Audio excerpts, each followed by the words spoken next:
Tell me about Mary Ann.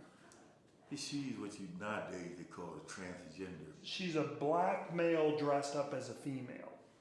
Okay. How tall is she? Marianne's about 5'7", 5'6". What year did Mary Ann occur? 72. Okay, 1972. Samuel Little was the most prolific serial killer in American history. He killed anywhere between 50 to 93 women. He was arrested on September 5th, 2012 in a homeless shelter in Louisville, Kentucky on a narcotics charge and extradited to California to be tried. They were then able to connect his DNA to 3 murders in the late 1980s. Carol Eileen Elford, Guadalupe Duarte Apodaca, and Audrey Nielsen Everett. He was then brought to Los Angeles and charged for these crimes on January 7th, 2013. Months later, Little would have been connected to some 30 more previously unsolved murders. In the years leading up to his death, Little would begin to confess in detail his heinous crimes. He would give information that confirmed he was behind 34 killings. Little has made lengthy confessions of over 90 murders, of which more than half have been confirmed. Due to his retelling of events, plus his sketches of the victims, his years of murder have finally been slowly unraveling. It's been confirmed he was actively killing between the years of 1970 to 2005. But how did he get away with it for so long? Hey, tell me about Northern Kentucky, the girl that you met in Columbus. So you meet this girl, I guess you're at a strip bar downtown Columbus. I went on my car, and this white girl come out behind the building. And I'm in my trunk. She walked over to me, say, come on, y'all, can you take me to Miami? Describe this girl to me. She white, black, what'd she look like? She was white, blonde hair, dishwater blonde, they go. It's short. Short, like shoulder length, Yeah, or no, ear length, a little over the ear length. like a bob? Yeah, like a bob. Okay, and how tall do you think she was? She was about 5'7". How much do you think she weighed? She weighed about 130. How old do you think she was? Oh, she was about 25.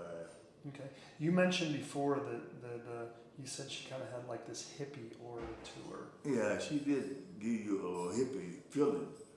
I think she was some kind of hippie, yeah. So you go to Cincinnati, you mess around on Vine Street, and then eventually you guys both get in your car and you cross over the bridge into Kentucky. Tell me about going into Kentucky.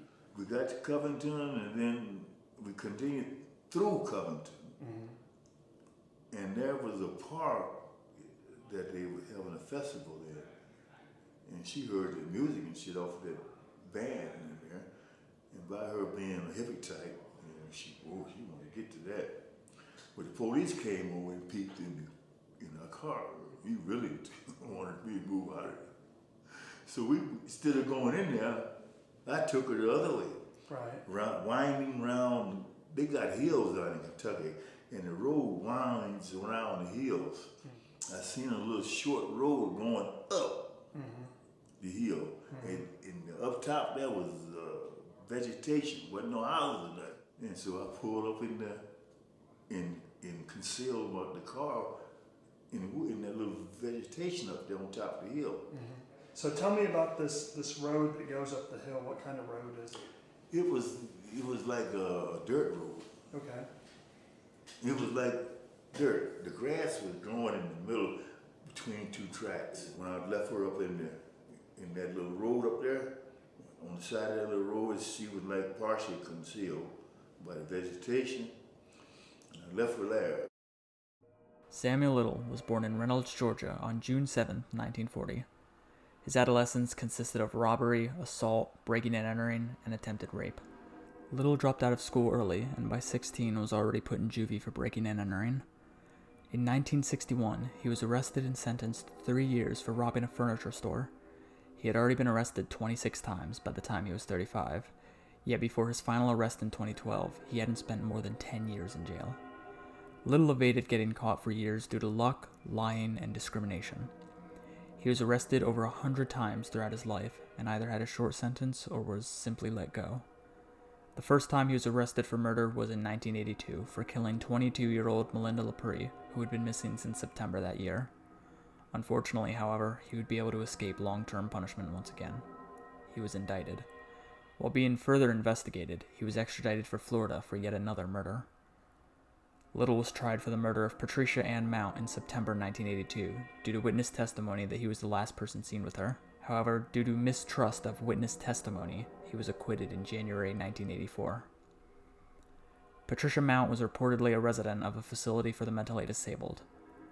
Right there is the heart of how Samuel Little got away with so much for so long. I'm not going to go over there in the white neighborhood and pick out a little young teenage girl. I ain't going to go over there and pick out a housewife. That's the kind you get busted for. Quote from Little being interviewed by Cleveland Magazine. In October 1984, he was arrested for the kidnapping, beating, and strangling of Laurie Barros. He was later found in the back of his car with another woman beaten and strangled. She also survived. Little served 2.5 years for these crimes, being released in 1987. He would then move to Los Angeles and commit at least 10 murders there. When prostitutes would be found dead, they would often be labeled as dying from natural causes. When they went to police to report a man that had attempted to strangle them to death, they'd be laughed away.